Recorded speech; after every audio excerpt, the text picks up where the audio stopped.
Olá pessoal do blog dos concursos, meu nome é Cristiana Costa, sou professora de Direito Constitucional.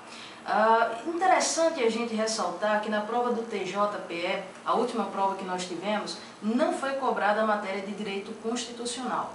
Entretanto, naquele ano foi dada uma exigência pelo tribunal de enxugar um pouco esse edital. E por isso, da parte de Direito, foi cobrado Direito Civil, Processo Civil, Direito Penal e Processo Penal.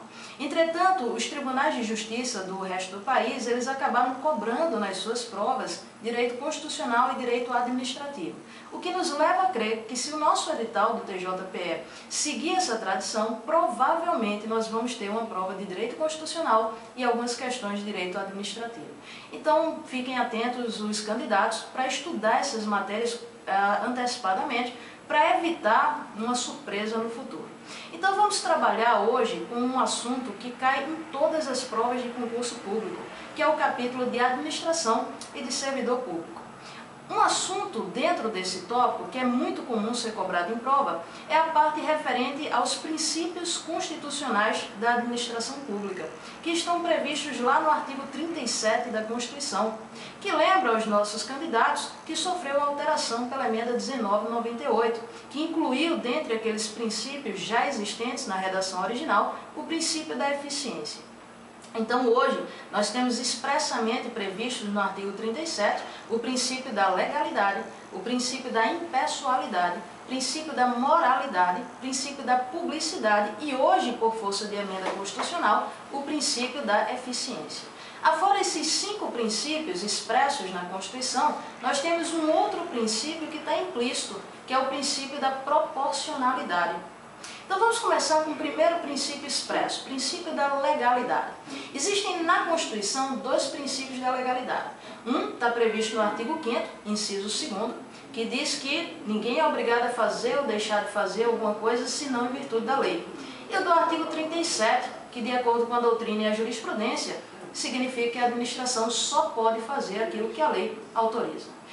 A brincadeira na prova é trabalhar com esses 2 princípios, dizendo que se trata de um, porém conceituando o outro. Então, qual a diferença básica desses 2 princípios? Artigo 5º. Toda vez que a lei obriga o sujeito a fazer alguma coisa, ele está obrigado a fazer. Toda vez que a lei proíbe o sujeito de fazer alguma coisa, ele está proibido de fazer. Mas quando a lei é omissa, nós, pessoas privadas, sejamos naturais ou jurídicas, nós podemos fazer ou não fazer. Fica ao nosso critério. Quando a gente fala da administração pública, a regrinha é levemente diferenciada. Então, toda vez que a lei obriga a administração a fazer alguma coisa, ela está obrigada a fazer. Toda vez que a lei proíbe a administração de fazer alguma coisa, ela está proibida de fazer. Mas quando a lei é omissa, a administração não pode fazer.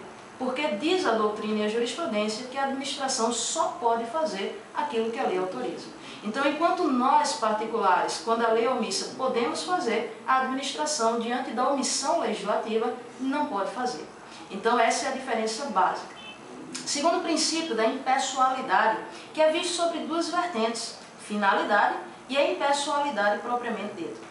Pela vertente da finalidade, nós temos que a administração sempre deve atuar seguindo a finalidade prevista na lei. E essa finalidade legal, ela indiretamente será sempre o interesse público. Então nós estamos diante, por exemplo, de um recurso público que foi desviado de uma finalidade. Tinha sido destinado à compra de um carro e foi desviado para a compra de material de informática. Mesmo que o dinheiro não tenha sido tirado da administração, nós tivemos um desvio de finalidade. Segunda vertente, impessoalidade propriamente dita. Nós temos que partir do pressuposto de que a administração é uma abstração jurídica e, portanto, ela não existe palpável, ela não existe fora do papel. Ela é uma abstração. Significa dizer que os funcionários públicos servem de veículo para a prática dos atos da administração. Dessa forma, quando um funcionário público pratica um ato, ele não pratica em seu nome, ele pratica em nome da administração, de forma que ele não pode se beneficiar através desses atos. Então, por exemplo, iria ferir o princípio da impessoalidade se um candidato divulga suas obras de governo numa emissora de TV, atribuindo essas obras a ele, pessoa física, e não ao governo. Nós estaríamos claramente ferindo esse princípio da impessoalidade. Princípio da moralidade. O entendimento é de que não basta que o ato seja legal, nem pessoal, é necessário que ele seja moral, que ele siga os princípios éticos de razoabilidade e justiça.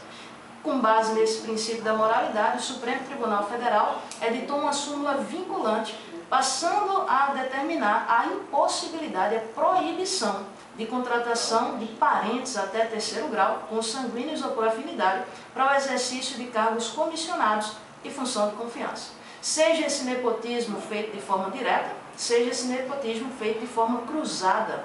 2 deputados, um contrata os parentes do outro. Então isso hoje é proibido por força de súmula vinculante, com base nesse princípio da moralidade. O entendimento do Supremo é de que isso fere o princípio da moralidade. Nós temos também o princípio da publicidade. Os atos eles têm que ser tornados públicos. Só a publicidade possibilita a fiscalização do povo sobre os atos da administração. Então, a simples nomeação de um funcionário público deve ser publicada no Diário Oficial. Uma licença, férias, exoneração, isso tudo deve ser tornado público para viabilizar a fiscalização. E o último dos expressos é o princípio da eficiência.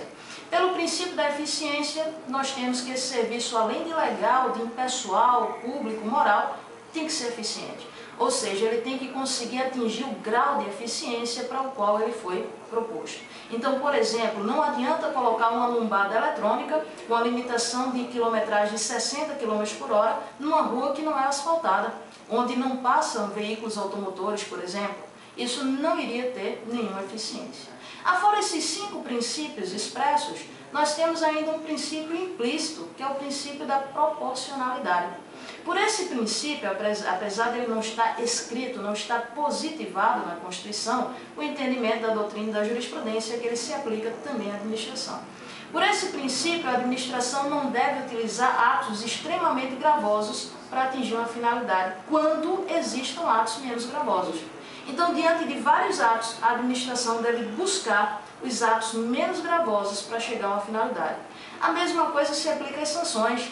A sanção ela não deve ser muito gravosa em detrimento do ilícito.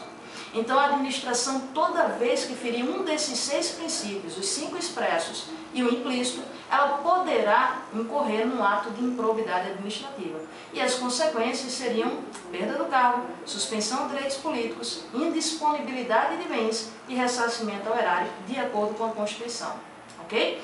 Espero que eu possa ter ajudado, pessoal. Até a próxima.